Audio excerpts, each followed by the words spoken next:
Bismillahirrahmanirrahim. Assalamualaikum warahmatullahi wabarakatuh. Alhamdulillahirrahmanirrahim. Alhamdulillahirrahmanirrahim. Allahumma salli ala Muhammad wa ala alihi wa sallam juma'in. Raditu bil rabbi wa bil islami dina bi Muhammadin nabiy wa rasulah. Eh, para pemirsa dakwah Sulubar yang sangat berbahagia, pada malam hari ini kita masuk di sesi kedua dari pesan-pesan menggugah.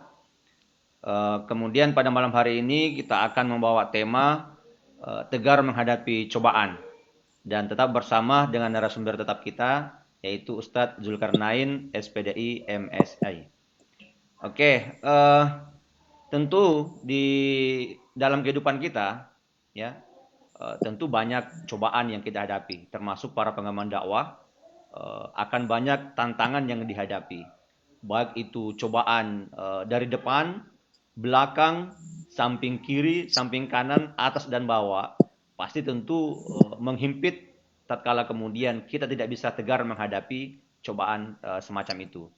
Nah, oleh karena itu pada malam hari ini insya Allah akan diulas oleh Ustadz Zulkarnain terkait dengan bagaimana menghadapi cobaan itu agar kemudian kita tetap tegar, tetap eksis dalam beraktivitas walaupun cobaan begitu banyak menerpa kita. Untuk mempersingkat waktu dan mengefektifkan waktu yang ada, saya serahkan ke Ustadz Zulkarnain untuk membahas terkait dengan tema kita pada malam hari ini. Tafadhol Ustadz. Baik, terima kasih. Bismillahirrahmanirrahim. Assalamualaikum warahmatullahi wabarakatuh. Assalamualaikum warahmatullahi wabarakatuh. Arsala rasulahu bil huda wa dinil haqq liyuzhirahu 'ala dini kullihi walau karihal musyrikun walau karihal kafirun walau karihal munafiqun. Asyhadu an la ilaha illallah wa asyhadu anna Muhammadan abduhu wa rasuluh. Allahumma shalli wa sallim ala sayyidina Muhammadin wa ala alihi wa ashabi ajmain. Kaum muslimin yang berbahagia, pemirsa yang sama dimuliakan oleh Allah Subhanahu wa taala. Tak henti-hentinya kita memanjatkan puji syukur kehadirat Allah Subhanahu wa taala atas kenikmatan rahmat dan nikmat yang telah Allah karuniakan kepada kita. Harapan kita, doa kita, semoga amal ibadah kita pada hari ini senantiasa diterima di sisi Allah Subhanahu wa taala. Kemudian salawat dan taslim kita kirimkan kepada Nabi Muhammad sallallahu alaihi wasallam dengan pengadaan dan kedatangan beliau di muka bumi ini menyampaikan wahyu sehingga terangkat derajat umat manusia. Pemirsa yang sama dimuliakan oleh Allah Subhanahu wa taala, pada kesempatan yang berbahagia ini saya akan mengangkat tema yang berjudul tegar menghadapi cobaan. Nah, sebelum masuk kepada tema ini, saya akan mengajak untuk berpikir bahwa mungkin kita sering jalan-jalan di pinggir pantai, itu kita melihat ada orang yang menanam mangrove, ada orang yang membangun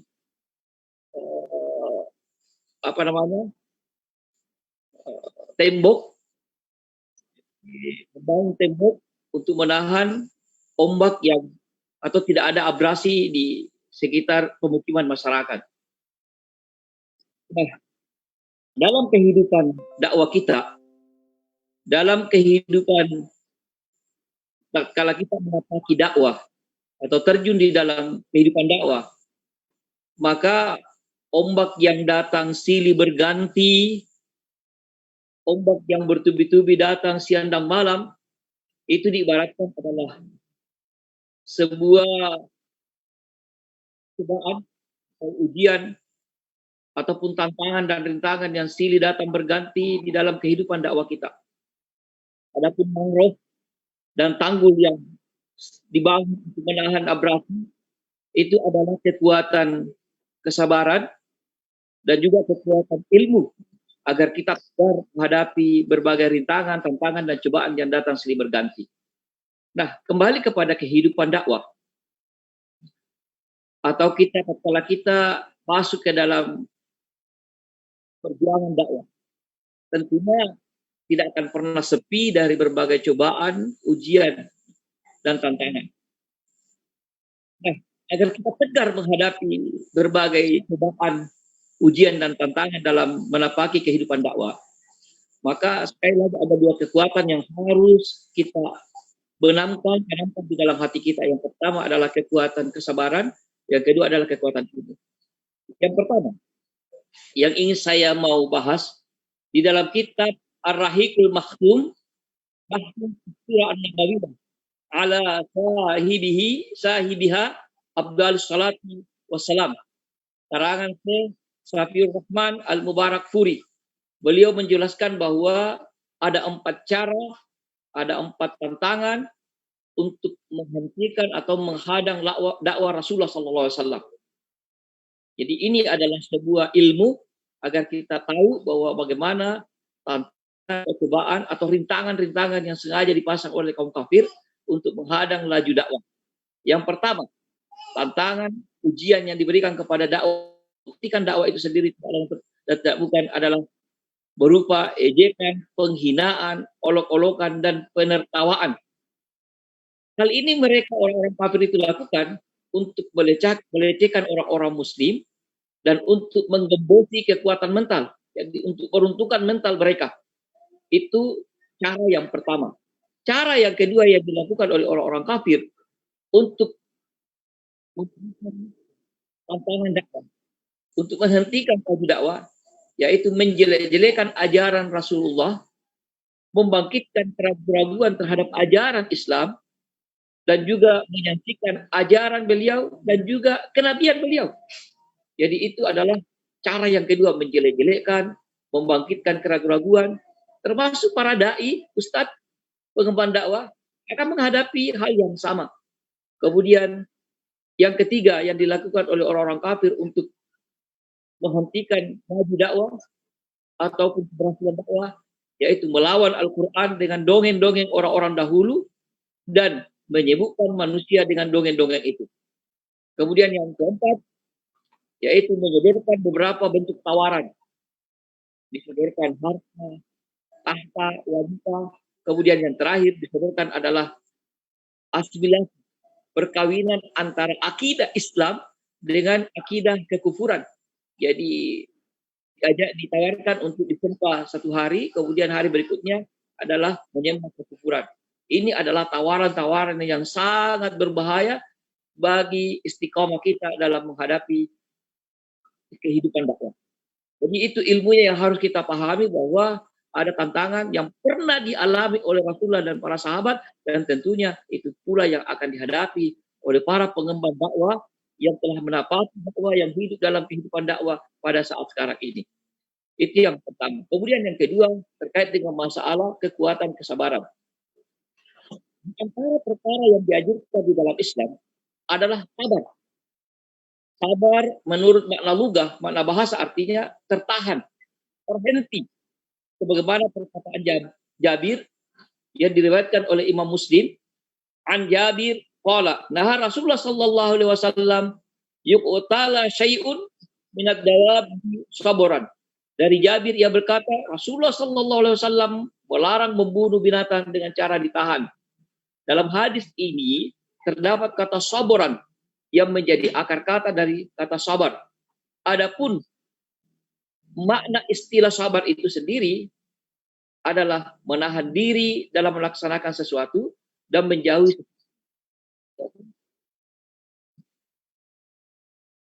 Jadi makna sabar menurut istilah tidak lain dan tidak bukan ada 2, menahan diri dari sesuatu dan yang kedua menjauhi sesuatu. Nah, sehingga definisi sabar akan tercakup dalam 3 macam kesabaran. Jadi sabar itu ada 3 macam. Yang pertama, sabar dalam melaksanakan taat kepada Allah Subhanahu wa taala. Sebagaimana firman Allah Subhanahu wa taala, wa'mur ahlaka bis sholati wastabir 'alaiha. Perintahkanlah keluargamu mendirikan salat dan bersabarlah dalam memerintahkannya. Surah Taha ayat 132.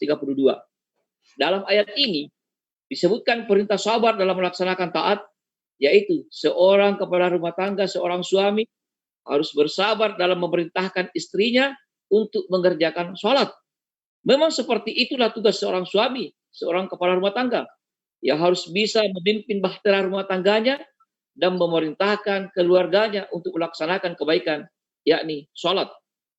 Adapun dalil yang lain, firman Allah Subhanahu wa taala di dalam surah Al-Kahfi ayat 28, "Wasbir nafsaka ma'alladzina yad'una rabbahum bil gadati wal asyi yuriduna wajhahu." Dan bersabarlah kamu terhadap orang-orang yang senantiasa berdoa kepada Rabb-nya di waktu pagi dan sore dengan mengharap wajahnya. Pemirsa yang sama dimuliakan oleh Allah Subhanahu wa taala. Ayat ini adalah perintah sabar terhadap orang-orang yang baik, yang senantiasa berdoa dan menyeru di jalan Allah. Karena yang namanya pertemanan pasti akan dijumpai suatu hal yang tidak menyenangkan.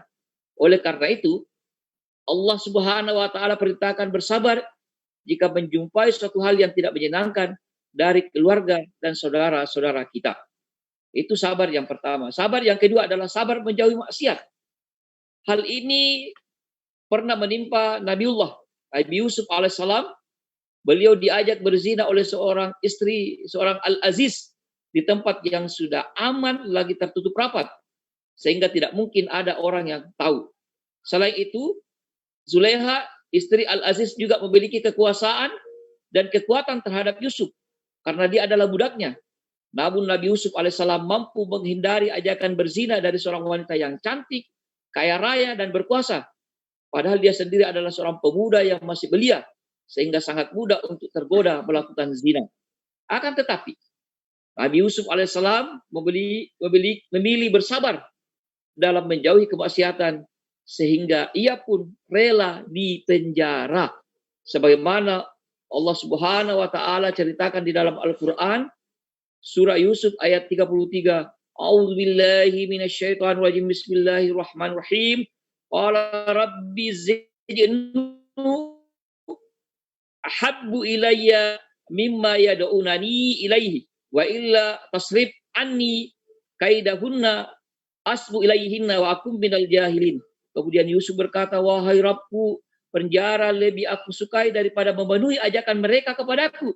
Dan jika engkau tidak hindarkan aku dari tipu daya mereka, tentu aku akan cenderung untuk memenuhi keinginan mereka, dan tentu aku termasuk orang-orang yang bodoh.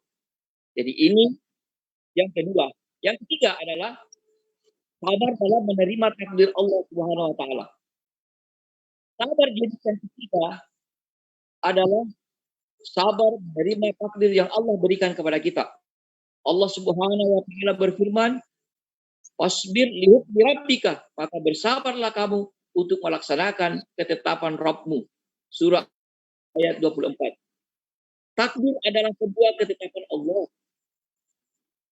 Dari takdir yang baik sampai dari takdir yang buruk, seorang muslim wajib menerimanya. Dia tidak boleh protes dengan takdir Allah Subhanahu wa taala. Karena setiap takdir yang Allah tetapkan pasti ada hikmah di baliknya. Namun seorang tidak boleh melakukan dosa dan maksiat dengan alasan takdir.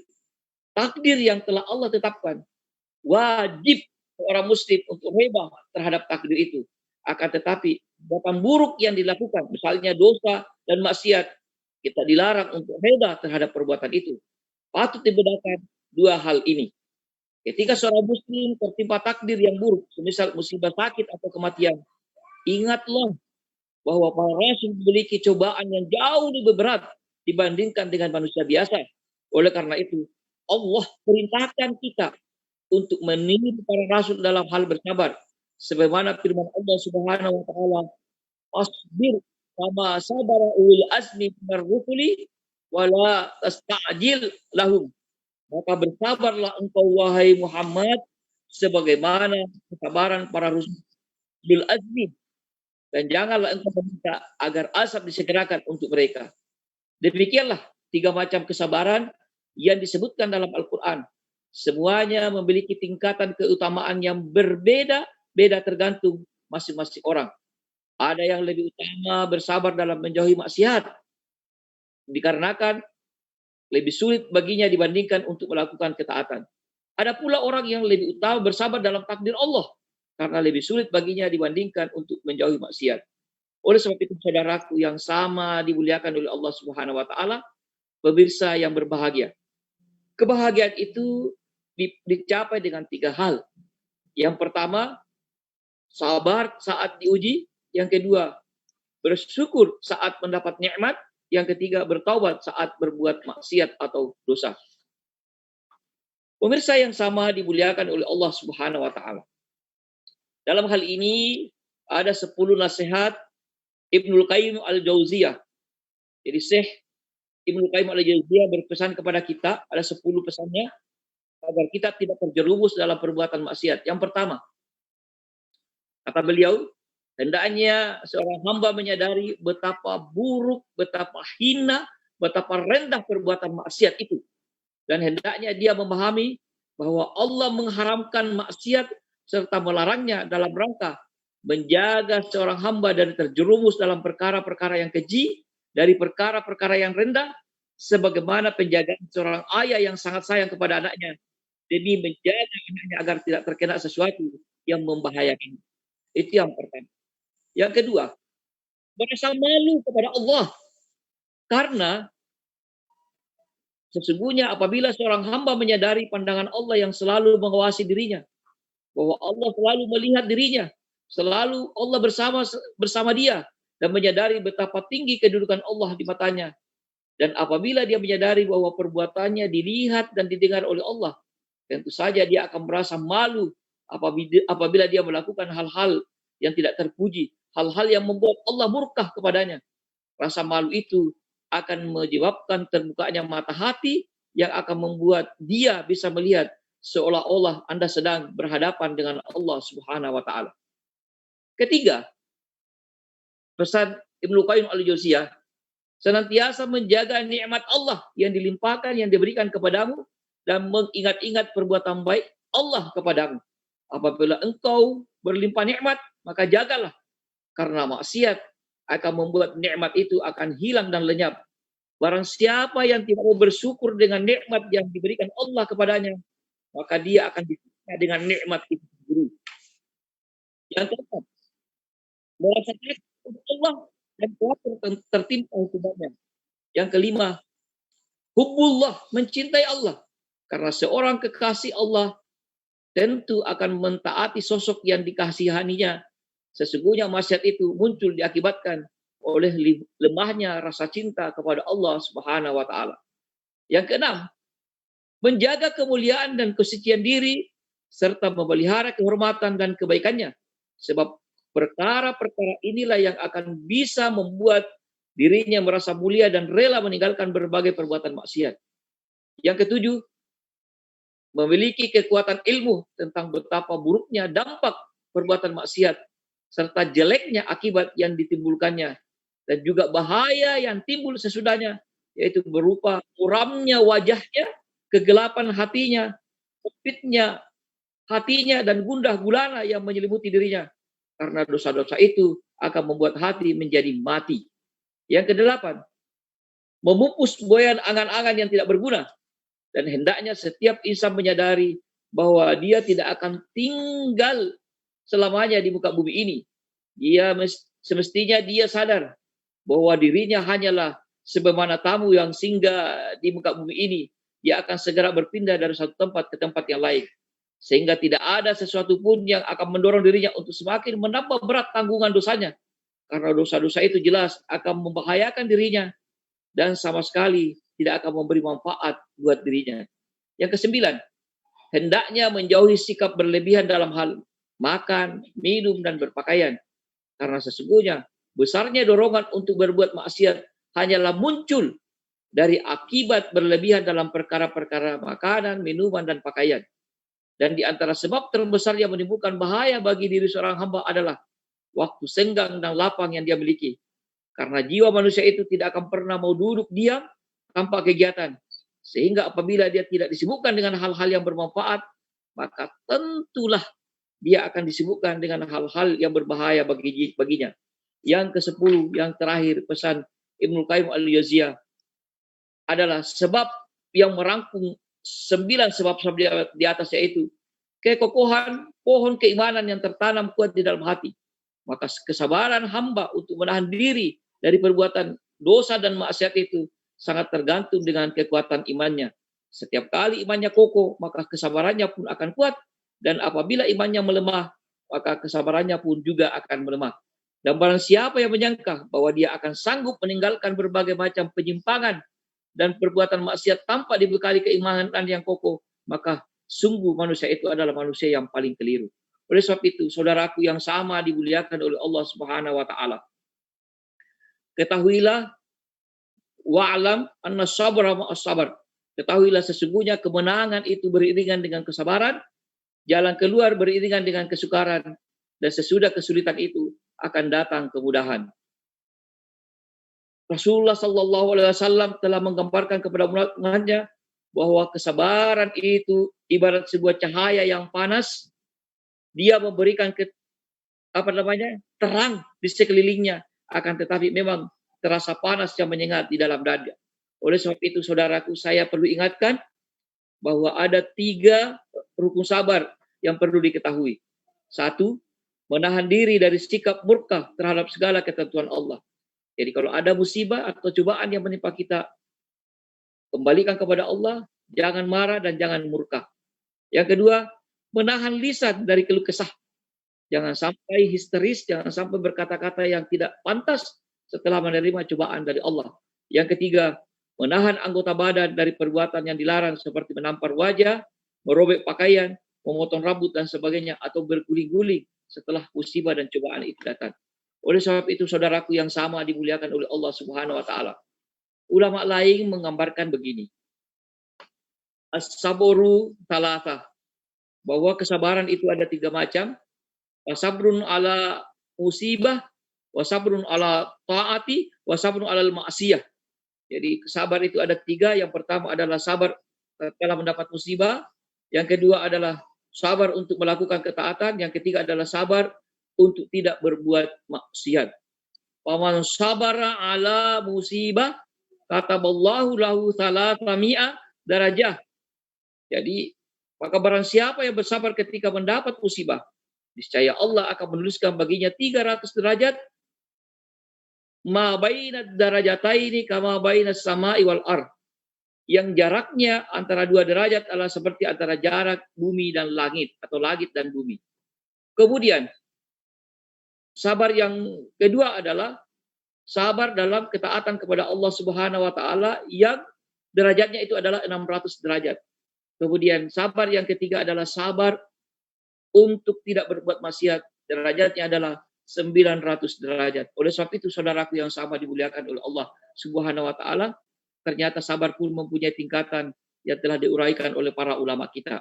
Oleh sebab itu, ketegaran dalam menghadapi berbagai cobaan dan musibah yang menimpa kita tidak lain dan tidak bukan, sekali lagi saya ingatkan, ada 2 hal. Yang pertama adalah kekuatan ilmu, karena kita pahami ilmunya. Kemudian yang kedua, kekuatan kesabaran.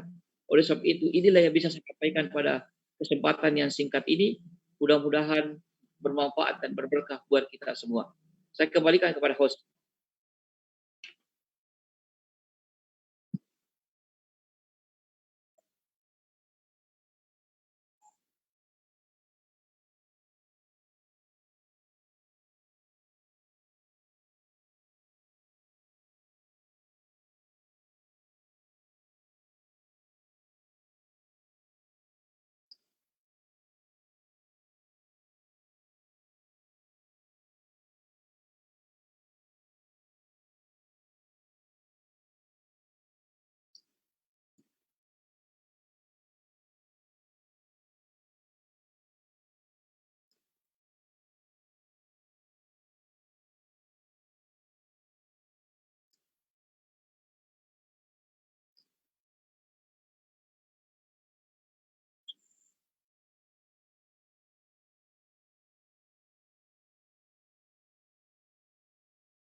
Yes.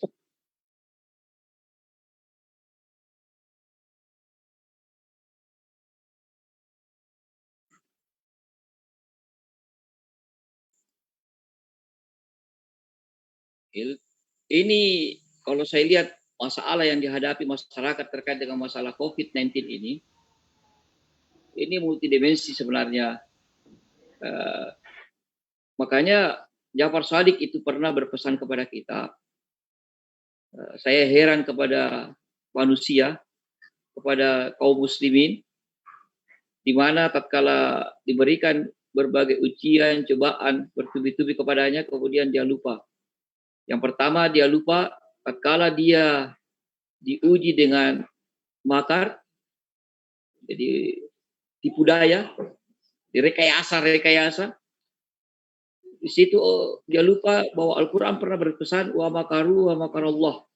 Mereka membuat tipu daya, tetapi sesungguhnya Allah membuat tipu daya yang paling bagus.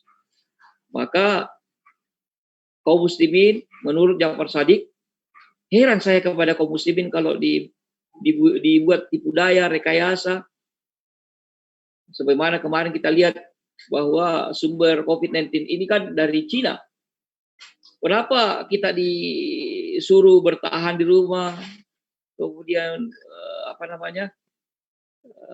tidak keluar rumah, menjaga diri dan sebagainya, pakai masker, sementara sumber penyakit itu dari Cina dibiarkan masuk. Ini kan sebuah makar ya, makar di tengah-tengah masyarakat. Kemudian Jafar Shadiq mengingatkan, saya lupa saya kasihan terhadap kaum muslim.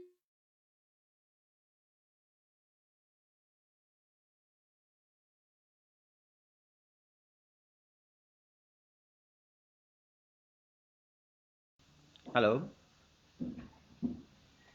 Ya, sepertinya kita ada terputus koneksi dengan Ustadz Zulkarnain. Halo, Ustadz, bisa dimonitor, Ustadz?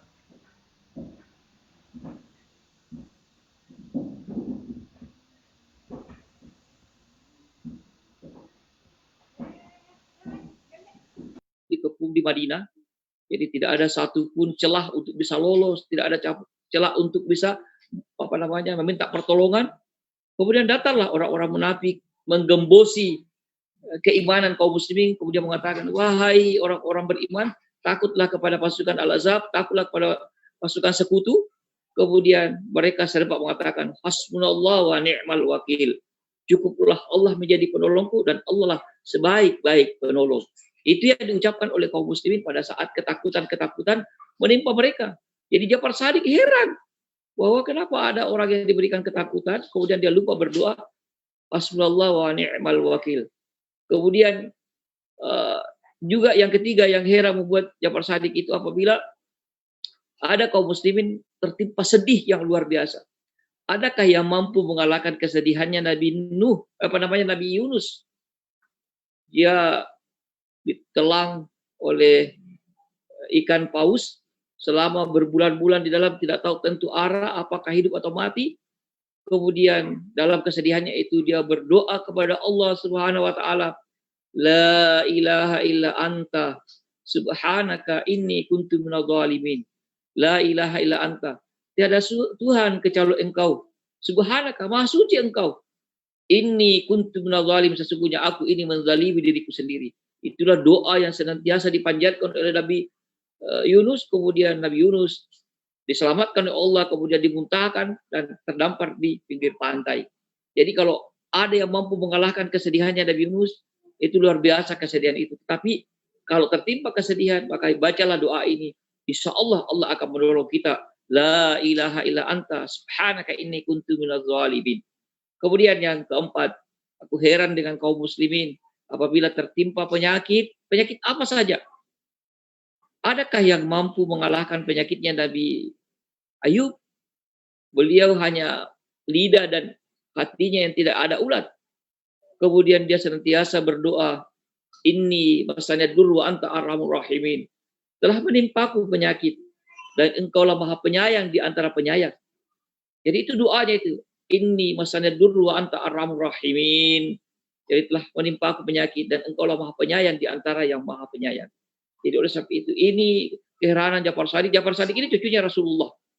Jadi pada waktu hidup beliau dia itu berpesan, janganlah kita lupakan segala musibah, masalah yang menimpa kita, kemudian lupa terhadap 4 doa-doa yang ada di dalam Al-Quran. Dan itu sudah diajarkan oleh Rasulullah SAW. Itu barangkali Ustaz. Ya, sungguh luar biasa Ustaz penjelasannya terkait dengan bagaimana menghadapi situasi cobaan dengan adanya COVID-19 ini yang menerpa kita, yang menghimpit kehidupan ekonomi mungkin dari sebagian kaum muslimin ya. Oke, selanjutnya mungkin Ustaz pertanyaan yang kedua, tentu untuk pengemban dakwah misalnya, tentu ada banyak tantangan juga yang dihadapi ya. Misalnya ada tantangan dari sisi keluarga yang kemudian tidak menghendaki misalnya kita untuk bagaimana berdakwah di jalan Allah Subhanahu wa taala. Ya, misalnya orang tua misalnya. Bagaimana kira-kira Ustaz menyingkapi hal yang seperti ini? Jadi sebelum saya masuk kepada persoalan inti itu, saya mau menggambarkan bahwa saat sekarang ini, ya ini malam satu Muharram ya. Insya Allah besok satu Muharram. Artinya memang ini malam sudah satu Muharram, sudah Muharram. Nah, Rasulullah SAW itu pernah sahabat Rasulullah menjalani hijrah itu 2 kali. Yang pertama adalah hijrah ke Habasyah, Ethiopia. Kemudian yang kedua adalah hijrah ke Madinah. Ilat daripada hijrah itu tidak lain dan tidak bukan adalah muhafadzah ala din. Jadi untuk menjaga agama dan akidahnya. Jadi kita terjaga dari menjalankan akidah dan agama kita. Nah, kalau ada suatu tempat, suatu pergaulan, suatu kehidupan yang dimana kita tidak mampu menjaga muhafadzan ala din, menjaga akidah dan agama kita, maka kita diwajibkan untuk hijrah.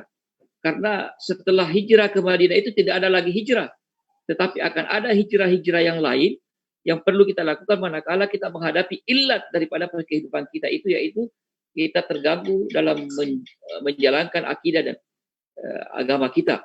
Jadi pelaksanaan syariat kita, jadi muhafadzan ala din ini menjadi ilat untuk kita meninggalkan daerah atau tempat itu. Suasana kuliah atau suasana sekolah di mana kita sekolah, kemudian kehidupan di sana itu adalah kehidupan yang sangat rusak, bisa menjerumuskan kita dalam maksiat yang begitu banyak, maka kita wajib untuk hijrah dari tempat itu. Begitu pula dengan kehidupan di kampung atau di masyarakat kita. Kita menemui kehidupan yang di mana kita dirongrong, tidak bisa menjalankan ajaran akidah kita karena di situ penuh dengan maksiat, ada yang main judi, ada pelacuran dan sebagainya. Wajib untuk berhijrah dari tempat itu. Kemudian begitu pula dengan tontonan-tontonan dan bacaan-bacaan yang kita baca yang menyebabkan kita banyak maksiat kepada Allah, maka wajib untuk hijrah dari tontonan dan bacaan-bacaan itu. Ini kalau kita perlebar permasalahan itu. Kemudian kita masuk kepada kehidupan dakwah seorang pemuda yang di mana kehidupannya itu adalah kehidupan yang harus terjaga, harus menapaki jalan dakwah karena adalah kehidupan orang-orang yang beruntung, tetapi ternyata terkendala dan kalau sudah kendalanya ini sudah tidak mampu diatasi, maka jalan satu-satunya adalah hijrah dari tempat itu. Jadi ada kondisi yang di mana kita tidak mampu lagi menjaga komitmen istiqamah dengan menjalankan syariat kita, maka ilat dakwah itu akan ilat daripada hijrah itu muncul, yaitu wajib untuk berhijrah. Nah, terkait dengan masalah benturan antara dakwah kita dengan pemahaman orang tua, ini perlu penjelasan. Ini perlu kesabaran dan ini akan digajar dengan pahala yang luar biasa. Jadi jangan langsung serta-merta menghindari masalah kemudian hijrah begitu saja. Tidak, bukan itu solusi yang baik. Solusi yang baik adalah hadap orang tua kita, beri pemahaman selama orang tua kita adalah seorang muslim. Beda kalau orang tua kita itu non-muslim. Non-muslim pun kalau seperti bapaknya Felix Xiao itu membantu dakwah beliau, ya kita wajib untuk bersama beliau dan senantiasa memberikan dakwah kepada mereka. Jadi cara yang terbaik dari pertanyaan tadi itu, kalau ada seorang pemuda, ada seorang anak muda yang pengemban dakwah tetap menghadapi tantangan dari bapaknya, dari keluarganya sendiri, maka kewajibannya untuk senantiasa memberikan nasihat sedikit demi sedikit, setahap demi setahap. Insya Allah Allah Subhanahu Wa Taala akan memberikan pertolongan karena apa yang dilakukan ini adalah hal yang terbaik, bukan orang-orang yang beruntung. Barangkali itu yang bisa saya sampaikan. Ya, Ustaz. Luar biasa pada malam hari ini. Karena waktu juga tidak memungkinkan untuk kita melanjutkan. Oleh karena itu, sebelum kita akhiri pada malam hari ini, mungkin ada pesan-pesan terakhir yang akan disampaikan terkait dengan kehidupan sekarang, ya apalagi besok adalah ya malam ini adalah malam 1 Muharram, yang kemudian bisa dijadikan sebagai momentum untuk kemudian kita berhijrah menuju ke kehidupan yang lebih baik. Mungkin silakan Ustaz. Pesan saya begini, Rasulullah SAW berpesan sebagaimana diriwayatkan oleh Imam Bukhari, Muslim, Abu Daud, Imam At-Tirmizi, Imam An-Nasai, Ahmad, Malik, Ad-Darami, Al-Baihaqi. Beliau berpesan, "Wa man yatasabbaru yusabbiruhullah, wa man yatasabbaru yusabbiruhullah." Siapa saja yang meminta kesabaran kepada Allah, senantiasa meminta kesabaran kepada Allah, Allah akan membuatnya sabar. Begitu pula dalam riwayat yang lain Rasulullah SAW berpesan, wa may yataharru al khaira yu'tihi wa may yattaqis syarra yuqqihi. Siapa saja yang menginginkan kebaikan, Allah akan memberinya kebaikan. Siapa saja yang menjauhi keburukan, Allah akan melindunginya. Oleh sebab itu, marilah senantiasa berdoa kepada Allah untuk menjaga kesabaran kita, menjaga keimanan kita, menjaga komitmen kita, selalu berdoa kepada Allah, berdoa di waktu yang sangat senggang, kemudian senantiasa banyak berzikir kepada Allah, karena dengan zikir ini akan menghilangkan sifat-sifat munafik yang ada di dalam hati kita. Oleh sebab itu di 1 Muharram ini, mari kita perbaharui komitmen kita kepada saudara-saudaraku pengembang dakwah. Di 1 Muharram ini saya ajak untuk saudara-saudara jangan sampai kita tantangan dakwah, kita ketidakberhasilan dakwah kita tidak lain dan tidak bukan karena banyaknya maksiat dan dosa yang pernah kita lakukan di masa lalu. Oleh sebab itu, mungkin sebaiknya pada malam hari ini atau besok kita lakukan salat tobat. Semoga Allah menerima tobat kita, dan inilah awal yang baru. Kita awali tahun baru dengan awal yang baru. Kita bersih dari dosa-dosa yang bisa menghalangi keberhasilan dakwah kita. Ini barangkali pressing saya pada malam hari ini, Ustaz. Oke, jazakallah Ustaz. Ya, alhamdulillah para pemirsa dakwah Subar yang sangat berbahagia. Kita tiba di penghujung acara, dan harapan kami adalah senantiasa Ustadz mendapat barokah dalam kehidupannya, mendapatkan kesehatan, sehingga kemudian insya Allah kita akan ketemu lagi di sesi selanjutnya terkait dengan pesan-pesan menggugah dalam kehidupan kita. Demikian, lebih dan kurangnya mohon maafkan. Kita beristighfar kepada Allah Subhanahu wa taala. Astagfirullahalazim. Subhanakallahumma rabbana wa bihamdik asyhadu an la ilaha illa anta astaghfiruka wa atubu ilaik. Wassalamualaikum warahmatullahi wabarakatuh.